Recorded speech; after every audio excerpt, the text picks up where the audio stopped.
Hey guys, I want to talk to you today about not settling for less. When my wife and I got married, I was 26, she was 25. Now, the normal thing that most people do is they feel like they got to get a little small starter apartment. Because, hey, that's what you do when you get married, right? You expect to not have a lot of money. You expect money to be tight. You expect that you got to just downsize and live tight for a while. Well, that's not me. And I don't think that's God either. John 10:10 says that Jesus came to give us life and life more abundant. The Amplified Version says life until it overflows. Now, my wife and I, we both did not want to live in apartments. If you want to, that's fine. But we didn't want to. Psalms 37 also says if we delight ourselves in the Lord, He gives us the desires of our heart. So we stood on that word.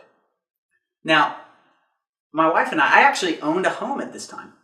But she didn't want to live in that home. She saw that as a guy's home. That's where a bunch of dudes lived. She wanted her own place. So we went looking.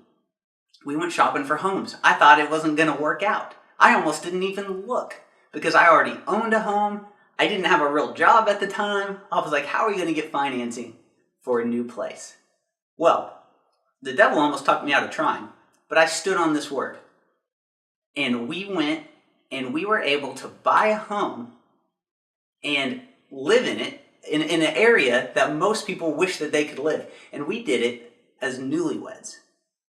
And I believe it is 100% because we just believed that God would give us the desires of our heart. Don't expect poverty. Don't expect mediocrity. Don't expect things that the world expects.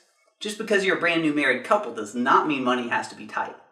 Now, we were newly married, and I remember our parents thought that we were broke. And I'm looking at the numbers, we were probably making more money than our parents were making through our side businesses and through some other different avenues of income.